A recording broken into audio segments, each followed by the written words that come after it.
कभी तुम्हें ऐसा लगा है कि वो तुम्हें चाहती तो है पर फिर भी नजरों से बचती है, कॉल नहीं उठाती, मैसेज सीन पर छोड़ देती है और जब तुम पास जाने की कोशिश करते हो वो अचानक ठंडी हो जाती है।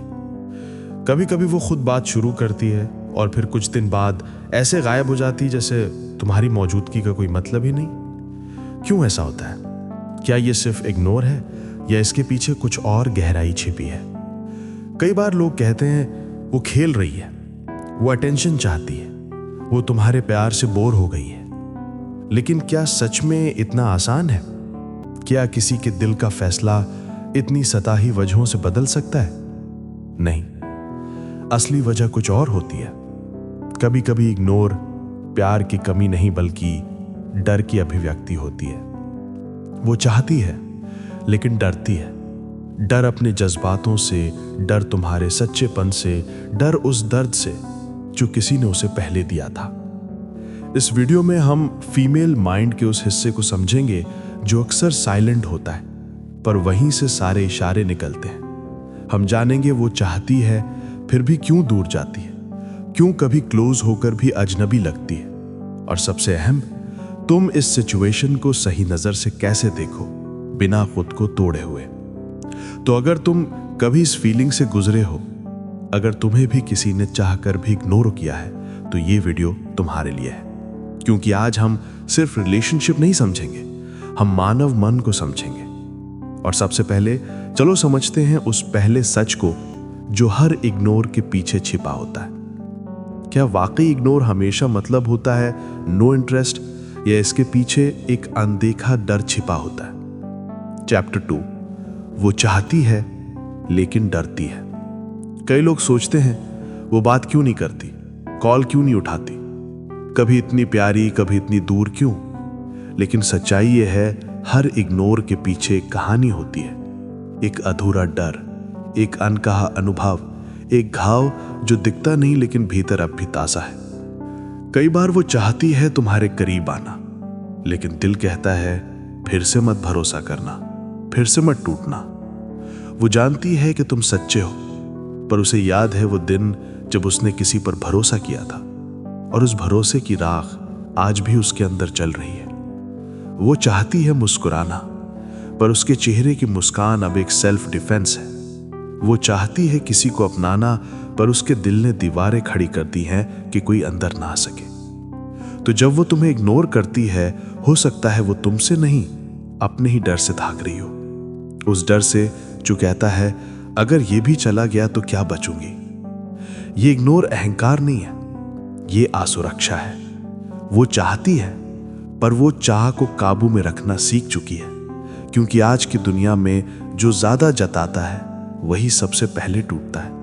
इसलिए अगली बार जब कोई लड़की तुम्हें इग्नोर करे तो खुद से पूछना, क्या वो सच में तुम्हें नजरअंदाज कर रही है या वो खुद को बचा रही है?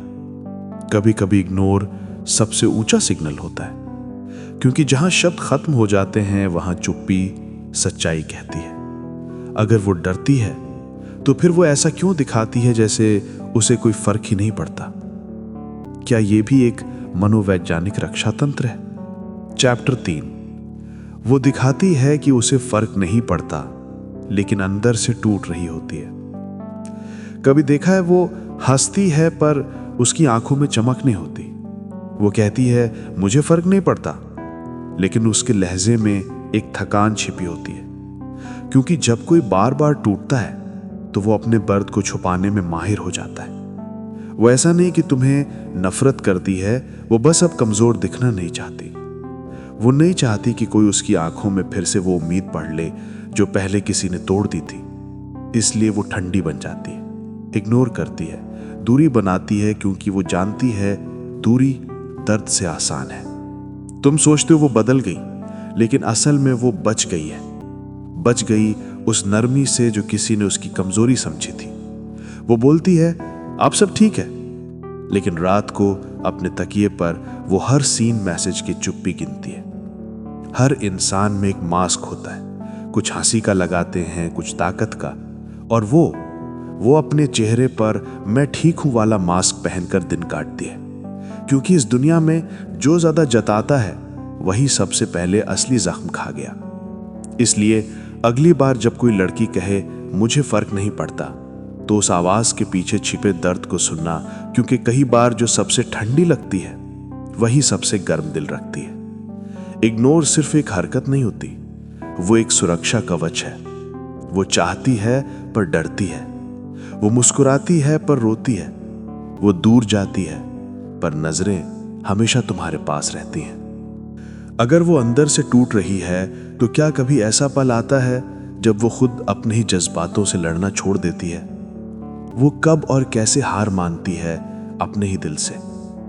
चैप्टर 4, जब वो अपने ही जज्बातों से हार जाती है। हर इंसान के अंदर एक लड़ाई चलती है। एक तरफ दिल होता है जो चाहता है महसूस करना, और दूसरी तरफ दिमाग जो कहता है बस अब बहुत हुआ।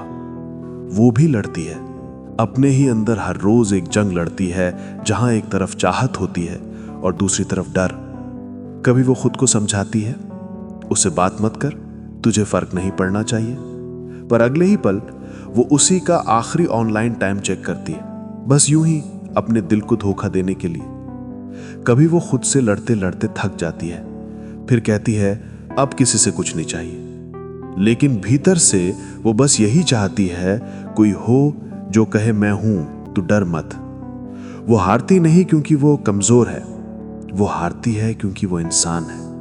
वो भी थकती है, वो भी रोती है, वो भी किसी की बाहों में सुकून चाहती है, पर वो अब भरोसा नहीं करती क्योंकि हर बार सुकून ने ही उसे तोड़ा है। कई बार वो हारना नहीं चाहती, पर उसे सिखा दिया गया है कि कमजोर दिखना गलत है। इसलिए वो रोती है पर छिपकर, टूटती है पर चुपचाप, और दुनिया उसे कहती है कितनी स्ट्रांग है ना वो, पर कोई नहीं जानता उसकी स्ट्रेंथ असल में उसका साइलेंस है। कभी कभी वो अपने ही जज्बातों से लड़ते लड़ते इतनी थक जाती है कि फिर किसी से प्यार नहीं बल्कि शांति चाहने लगती है, और उस दिन वो सच में हार जाती है, क्योंकि अब वो किसी के आने का इंतजार नहीं करती। अब वो सिर्फ खुद से लड़ने की आदत बना चुकी होती है। पर क्या हमेशा वही हारती है? क्या कभी ऐसा भी होता है कि वो फिर से महसूस करना शुरू कर दे? क्या कोई ऐसा इंसान आ सकता है जो उसके अंदर छिपी उस नरमी को फिर से जगा दे? चैप्टर 5, जब वो फिर से महसूस करना सीखती है, प्यार नहीं बल्कि भरोसा। हर टूटा हुआ इंसान एक दिन खुद से ये वादा करता है अब किसी पर भरोसा नहीं करूंगी। वो भी करती है, लेकिन वक्त के साथ उसे समझ आता है कि भरोसा ना करना भी एक कैद है।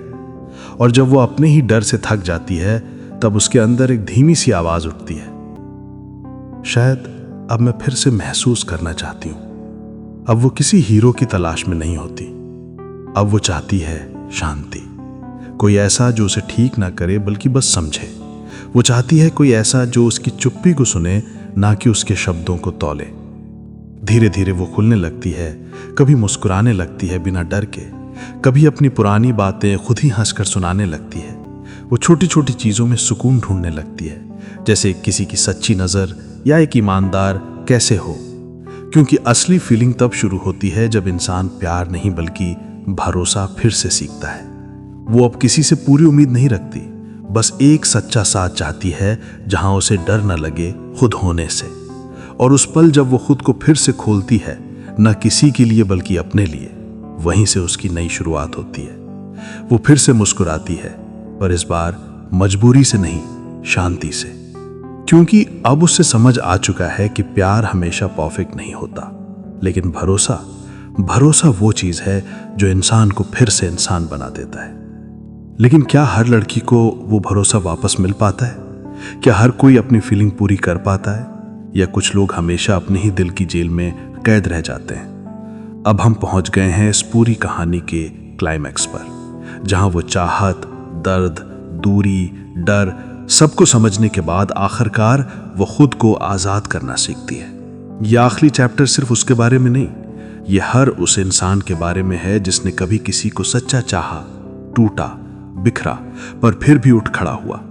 इस हिस्से में गहराई, फिलॉसफी और इंसानियत तीनों एक साथ मिलेंगे।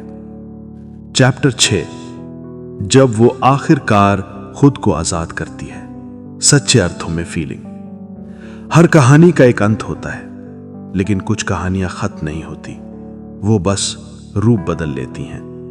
वो जो कभी अपने डर में कैद थी, अब अपने दर्द से दोस्ती कर चुकी है। अब वो दर्द को मिटाने नहीं बल्कि समझने लगी है। अब उसे किसी से प्यार साबित करवाने की जरूरत नहीं, क्योंकि उसने खुद से प्यार करना सीख लिया है। अब वो इग्नोर नहीं करती, अब वो चुनती है कि किससे बात करनी है। अब वो भागती नहीं, वो बस शांत रहती है, क्योंकि अब उसे एहसास हो चुका है कि असली आजादी बाहर नहीं, अंदर से शुरू होती है। उसने अब ये समझ लिया है कि किसी का जाना उसकी हार नहीं था, बल्कि उसकी पहचान का रास्ता था। हर टूटने ने उसे कुछ सिखाया, हर दर्द ने उसे गढ़ा, और आज वो वही लड़की है जिसे कभी उसका डर रोक लेता था, लेकिन अब वो खुद अपनी शांति बन चुकी है। अब वो किसी के रिप्लाई से खुश या उदास नहीं होती, अब वो अपने सुकून में जिंदा रहती है। अब वो किसी का इंतजार नहीं करती, क्योंकि उसे अब खुद का साथ ही काफी लगता है। वो अब चाहती है पर बिना डर के, वो अब मुस्कुराती है पर सच्चाई से, वो अब जीती है क्योंकि अब वो खुद को खोने से नहीं डरती। और यही होती है सच्ची फीलिंग, जब इंसान अपने अतीत से भागता नहीं बल्कि उसे गले लगाकर खुद को आजाद करता है। तो याद रखना, वो चाहती थी, वो डरती थी, वो टूटी थी, पर आखिर में वो खुद बन गई। अगर तुमने कभी किसी को चाहा है और फिर खोया भी है, तो याद रखना, हर खोया हुआ रिश्ता तुम्हें थोड़ा और गहराई देना सिखाता है। इस कहानी का एक सवाल अब तुम्हारे लिए, क्या तुमने कभी किसी को इतना चाहा है कि खुद को समझने की जरूरत महसूस हुई? कमेंट में बताओ, क्योंकि शायद तुम्हारी कहानी भी किसी और की फीलिंग का हिस्सा बन जाए। धन्यवाद।